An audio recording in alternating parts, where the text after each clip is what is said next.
পিতৃ মাতৃ কিমান নৃশংস হ'ব পাৰে এটি পুত্ৰ অৰ্থাৎ এটি দেৱ শিশুক কিদৰে অত্যাচাৰ চলাব পাৰে পাখান পিতৃয়ে তাৰে জ্বলন্ত উদাহৰণ আজি কম এক চাঞ্চল্যকৰ ঘটনা যি ঘটনায় আপোনাৰ বুকু কঁপাই তুলিব আপুনি দৃশ্য দেখাৰ পাছত নিজে ভাবিব এয়াই পিতৃ মাতৃৰ দায়িত্ব নেকি এখাল পিতৃ মাতৃৰ জঘন্য কাণ্ডৰ বাবে সমাজ আজি লজ্জিত এখাল পিতৃ মাতৃৰ বাবে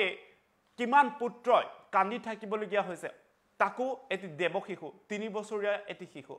পাখান হৃদয়ৰ পিতৃ মাতৃৰ বাবে আজি চিকিৎসালয়ত চিকিৎসাধীন হৈ থাকিবলগীয়া হৈছে শিশু এই ঘটনা সংঘটিত হৈছে শিলচৰত আমি জনাব বিচাৰিছো এক ব্ৰেকিং নিউজ এক ভয়ংকৰ খবৰ শিলচৰৰ খুনাইত ভয়ংকৰ ঘটনা সংঘটিত হৈছে এখাল পিতৃ মাতৃ জঘন্য পিতৃ মাতৃয়ে গৰম তেল ঢালিলে নিজৰ সন্তানৰ বুকুত বা শৰীৰত তাৰ পাছত তেওঁলোকক গ্ৰেপ্তাৰ কৰিছে আৰক্ষীয়ে আৰু এই সমগ্ৰ ঘটনাৰ লগত জড়িত জবা দাস আৰু আন এজন পিতৃৰ জড়িত বুলি জানিব পৰা গৈছে আমি জনাইছো যে গুৰুত্বপূৰ্ণ খবৰটো পুনাই ফেক্টৰী লাইনত সংঘটিত হৈছে এই ঘটনা ৰাজদীপ দাস আৰু জবা দাস নামৰ পিতৃ মাতৃয়ে নিজৰ সন্তানকে বৰ্বৰ অত্যাচাৰ চলালে জঘন্য পিতৃ মাতৃৰ এনে মানসিকতা থকা জঘন্য মানসিকতা থকা পিতৃ মাতৃয়ে নিজৰ সন্তানৰ শৰীৰতে তেল ঢালি দিলে গৰম তেল ঢালিলে কেৱল কান্দি থকাৰ বাবে কি কাৰণে শিশুটি কান্দিছে সেই তাৰ প্ৰতি কোনো গুৰুত্ব বা ভূক্ষেপ নকৰি নিজৰ সন্তানৰ প্ৰতি কোনো দায়বদ্ধতা নেদেখুৱাই এইখাল পিতৃ মাতৃয়ে এই দম্পতীয়ে নিজৰ সন্তানৰ শৰীৰত গৰম তেল ঢালি দিলে এই জঘন্য অপৰাধী বা জঘন্য কাণ্ড সংঘটিত কৰিলে এজন পাখান হৃদয়ৰ পিতৃ মাতৃয়ে আমি আমাৰ হাতত এক্সক্লুসিভ দৃশ্য আহি পৰিছে শিলচৰৰ খুনাৰ সংঘটিত হৈছে এক চাঞ্চল্যকৰ ঘটনা যি ঘটনা আপোনাৰ বুকু কঁপাই তুলিব এই পিতৃ মাতৃ এই দম্পতি হৈছে সেই দম্পতি যি নিজৰ শিশু অৰ্থাৎ নিজৰ সন্তানক এইদৰে জঘন্য পিতৃ মাতৃয়ে সন্তানক গৰম তেল ঢালি দিব পাৰে তাৰ মাত্ৰ এটাই কাৰণ কান্দি থকাৰ বাবে শিশুটোৰ কি অপৰাধ তেওঁ কি বুজি পায় আপুনিও কমেন্ট যোগে জনাওক যে এই দম্পতিৰ বিৰুদ্ধে কি ব্যৱস্থা হোৱা উচিত কেৱল গ্ৰেপ্তাৰ পৰা কাৰাগাৰত বন্দী কৰি এই ধৰণৰ ব্যৱস্থা থকাটো উচিত জানো বা ব্যৱস্থা কৰিলে সেই হ'ব জানো সকলো আমি সম্পাদিত ৰূপত দৃশ্য দেখুৱাইছো এইজন পিতৃ ৰাজদীপ দাস আৰু এইগৰাকী মহিলা হৈছে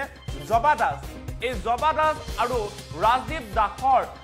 বৰ্বৰতাৰ বলি হৈছে এটি 3 বছৰীয়া শিশু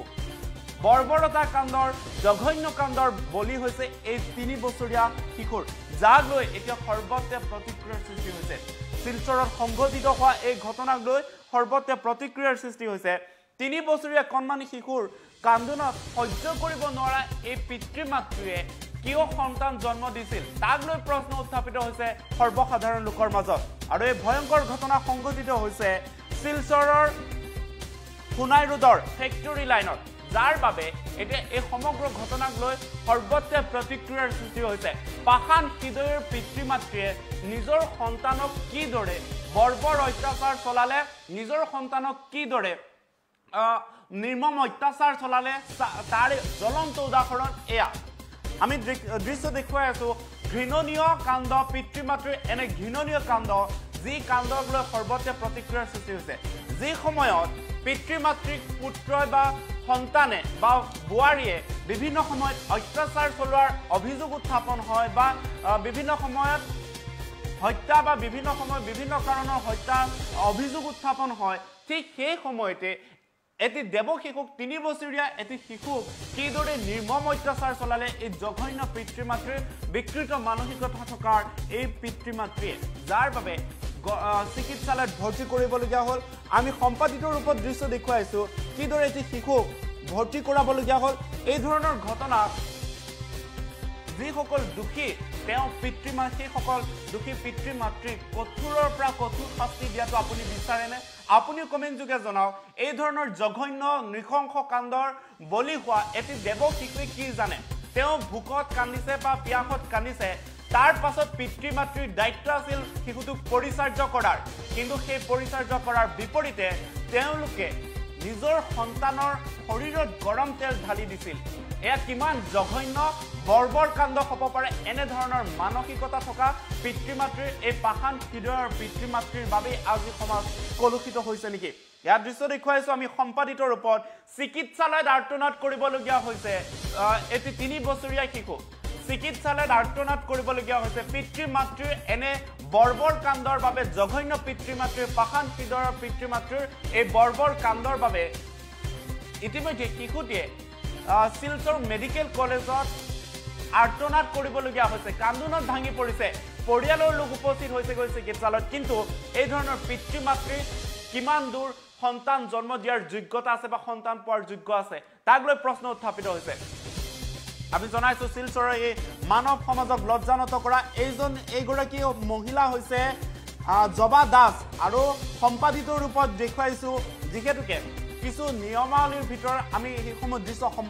দেখুৱাব লাগিব যাৰ বাবে সম্পূৰ্ণ মুখ দেখুৱাব নোৱাৰো আৰু ইয়াত দৃশ্য দেখুৱাইছো জবা দাসৰ লগতে ৰাজদীপ দাসৰ দৃশ্য যি এই নৃশংসতা কাণ্ডৰ এই বৰ্বৰ কাণ্ডৰ এই অমানৱীয় কাণ্ডৰ পাষাণ হৃদয়ৰ পিতৃ মাতৃৰ এইগৰাকী জবা দাস আৰু ৰাজদীপ দাসৰ বাবে আজি সমাজত বহু প্ৰশ্ন অৱতাৰণা হৈছে এই ধৰণৰ বৰ্বৰ কাণ্ডৰ লগত জড়িত এনেধৰণৰ পিতৃ মাতৃক কঠোৰৰ পৰা কঠোৰ শাস্তি পোৱাটো আপুনিও বিচাৰেনে আপুনিও কমেণ্ট কৰি জনাব পাৰে যিহেতুকে শিলচৰৰ মেডিকেল কলেজত ভৰ্তি হৈ আছে এটি 3 বছৰীয়া শিশু যি শিশুটিক পিতৃ মাতৃয়ে গৰম তেল ঢালি দিছিল কেৱল কান্দি থকাৰ বাবে এটি শিশু কান্দি থকাৰ বাবে কন্দা সহ্য কৰিব নোৱাৰাৰ বাবে ৰাজদীপ দাস আৰু জবা দাস নামৰ এইগৰাকী পিতৃ মাতৃয়ে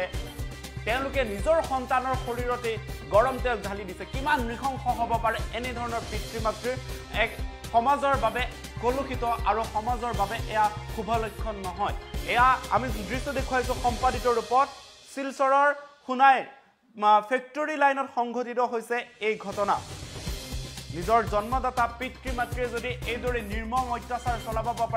পাৰে নিজৰ সন্তানক এনে ধৰণৰ জঘন্য মানসিকতা থকা পিতৃ মাতৃৰ বাবে নিজৰ সন্তানে কিদৰে সমাজৰ পৰা বা কিদৰে কি শিক্ষা লাভ কৰিব এনে ধৰণৰ পিতৃ মাতৃ থকাটো আপুনি কাম্য কৰেনে তেনে ধৰণৰ কমেণ্ট জনাওক কমেণ্ট জৰিয়তে এই দম্পতিৰ বিৰুদ্ধে কি শাস্তি হোৱাটো আপুনি বিচাৰে আইনী প্ৰক্ৰিয়াৰ মাজেৰে তেওঁলোকে কঠোৰৰ পৰা কঠোৰ শাস্তি পোৱাটো বিচাৰে কিন্তু তেওঁলোকক কি শাস্তি দিয়াটো বিচাৰে আপুনি কমেণ্ট যোগে জনাব পাৰে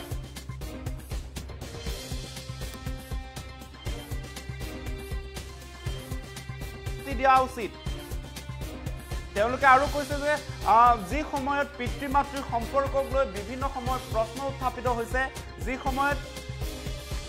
পিতৃ বা মাতৃ নিৰ্যাতনৰ বলি হৈ আহিছে সন্তানৰ পৰা ঠিক সেই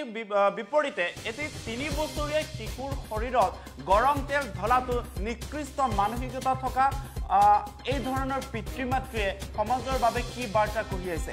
আপুনিও কমেণ্ট যোগে জনাব পাৰে এই ধৰণৰ পিতৃ মাতৃৰ বিৰুদ্ধে কি শাস্তি হোৱাটো বিচাৰে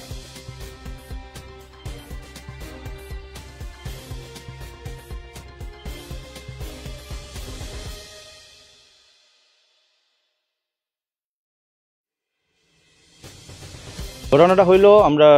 চাইল্ড হেল্পলাইন ইউনিটের 1098 সকালে আজকে 11টার সময় একটা ফোন গেছে যে এরকম সোনাই রোডে এরকম নাকি মা বাবায় বাচ্চাটারে বোধহয় জ্বালাই দিছে জ্বালানি শুনিয়ে আমরা তাড়াতাড়ি আইছি আর পরে তারাও রাঙ্গিরখাড়ির আউটপোস্টে নিয়ে আইছে তারপরে আমরাও আইছি আওয়ার পরে শুনলাম যে মাও এখানে আসলো বাবা নাই তারপরে শুনলাম ঘটনাটা যে মাই কইলো যে ঘরে নাকি বাচ্চাটা বলে বেশি যন্ত্রণা করে ওইখানে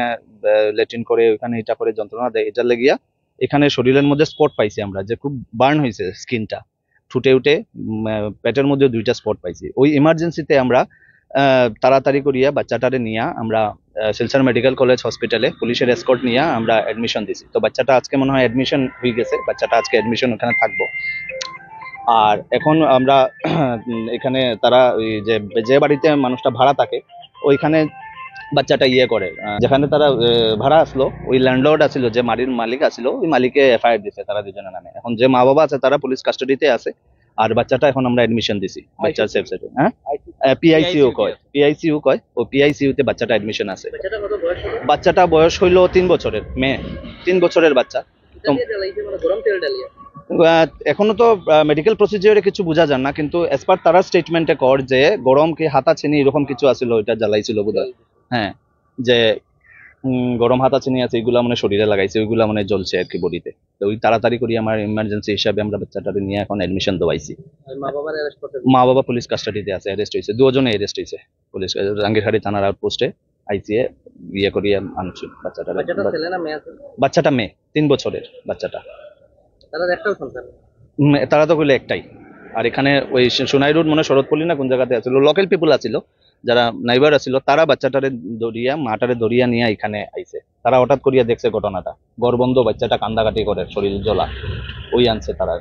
এখানে জাঙ্গিরহাটি। এখন মানে স্টেবল আছে যদিও, কিন্তু এখন জ্বর আইছে শুনছি। হ্যাঁ, আমরা